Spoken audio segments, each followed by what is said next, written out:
નમસ્કાર દર્શક મિત્રો, હું છું બાબા સૈયદ. વિજાપુરની ખબરમાં આપનું સ્વાગત છે. અમારા સરદારપુર પ્રતિનિધિ હર્ષદ લખવાળાનો રિપોર્ટ. વિજાપુરમાં પાટીદાર સમાજની ભવ્ય ક્રાંતિ સભા લગ્ન નોંધણી કાયદામાં સુધારાની માંગ ઉઠી. સમાચાર વિગતવાર જાણીએ તો વિજાપુર તાલુકાના પાટીદાર સમાજ દ્વારા આજે ગોવિંદપુરા તમાકુ માર્કેટ યાર્ડ ખાતે ભવ્ય ક્રાંતિ સભાનું આયોજન કરવામાં આવ્યું હતું. આ સભામાં મુખ્યત્વે લગ્ન નોંધણી કાયદામાં સુધારો કરી માતા પિતાની સંમતિ ફરજિયાત કરવાની માંગ કરવામાં આવી હતી. વિજાપુર તાલુકાના દરેક સમાજના અનેક આગેવાનો અને હજારો લોકોની ઉપસ્થિતિમાં આ કાર્યક્રમ સફળતાપૂર્વક યોજાયો હતો. કાર્યક્રમની શરૂઆત સાંજે 6 વાગે દીપ પ્રાગટ્યથી કરવામાં આવી હતી. ત્યારબાદ આયોજકો દ્વારા આવેલા મહેમાનોનું ભવ્ય સ્વાગત કરવામાં આવ્યું હતું.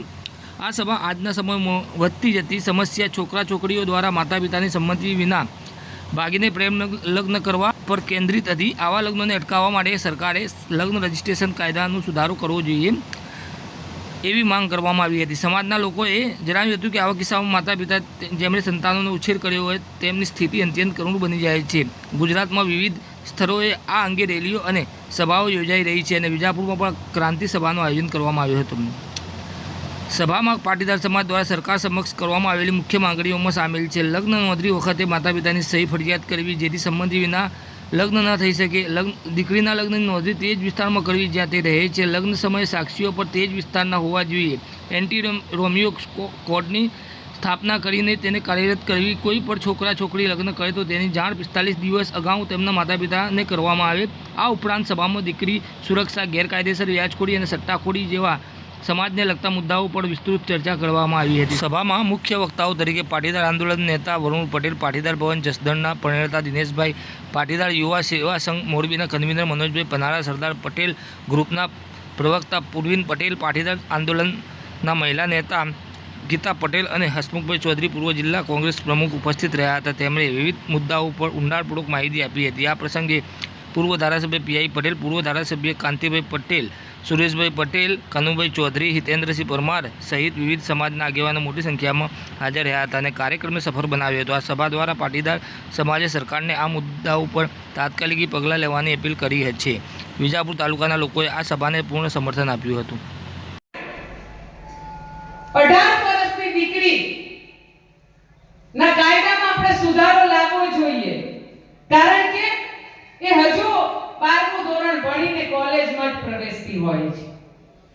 18 વર્ષની દીકરી જેને હજુ બિલકુલ સમજણ ના હોય, સ્કૂલમાંથી સીધી કોલેજમાં આવે અને 100 રૂપિયાના રેબનના ચશ્મા, 200 રૂપિયા કપડાની જોડી અને માંગેલું બાઈક, માંગેલા પેટ્રોલ અને કલર કરે. હમણાં સરસ આપણા આગેવાનોએ 27 સમાજના આગેવાને કહ્યું કેવા માંગેલા બાઈકે, પછી આપણા પૂર્વિનભાઈએ કીધું ખૂબ સરસ વિશે આપણે વિજાપુર વધાર્યા છે તે બાબતમાં શું કહેવું?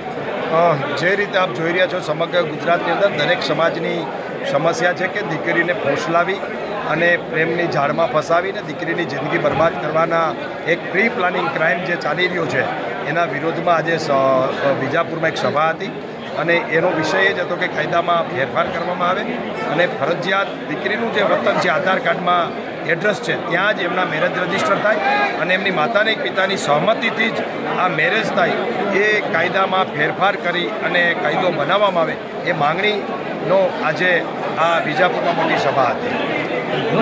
સમાજ સહિતના સર્વ સમાજોએ આજે મોટી સંખ્યામાં બહેનો સાથે હાજરી આપી અને સરકાર આ બાબતે કાયદો બનાવે એવી માંગણી સાથે સમર્થન આપ્યું. સરકાર પ્રેમ લગ્નની નોંધણીમાં માતા પિતાને ફરજિયાત નોટિસ આપી અને સહમતિ લેવી, સાથે સાથે દીકરીના આધાર કાર્ડમાં રહેલા સરનામા ઉપર જ એનું રજીસ્ટ્રેશન થાય અને જે કંઈ લોકો તલાટી મંત્રી હોય, વકીલ હોય કે અન્ય કોઈ પણ અધિકારી હોય એ ખોટી રીતે કાગળોમાં સહી કરે તો એની સામે પણ કાયદો બને અને એની સામે સજા થાય એ પ્રકારની માંગણી અહીંથી આજે કરવામાં આવી છે. સમગ્ર ગુજરાતમાં આવતા સમયમાં તાલુકા લેવલે, ગ્રામ્ય લેવલે અને જિલ્લા લેવલે રેલીઓ અને સભાનું આયોજન કરવાનું નક્કી થયું છે. 5-10-2025ના રોજ માણસા ખાતે પણ રેલીનું આયોજન અહીંથી જાહેરાત કરવામાં આવી છે. ત્યારે સમગ્ર ગુજરાતના તમામ સમાજો આ કાયદાને સમર્થન આપી રહ્યા છે. ત્યારે હવે સમગ્ર ગુજરાતનો પ્રવાસ અને સાથે સાથે એકતા યાત્રાનો પણ સંદેશ અમે સમાજને આપી રહ્યા છીએ. સરકાર આ બાબતે આંદોલન વાત નહીં સ્વીકારે તો શું કરવામાં આવશે? અમારી પાસે સરકારને અત્યારે અમે રજૂઆતના સ્ટેજમાં છીએ.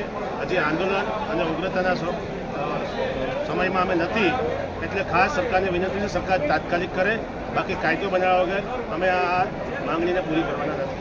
દિનેશભાઈ, દીકરીઓને ફસાવીને આપણે એક સ્ટેટમેન્ટ આપ્યું કે એક જ જગ્યાએથી વકીલની નોટિસ આવે, કઈ જગ્યાએથી આવે છે? ગુજરાતમાં આણંદ તાલુકાના, આણંદ જિલ્લાના પણ ગામો છે, જૂનાગઢનું ઝાંઝરડા પણ ગામ છે, અને ઘણા બધા એવા ગામો છે કે બનાસકાંઠાના ગામની પણ વિગત આપી છે.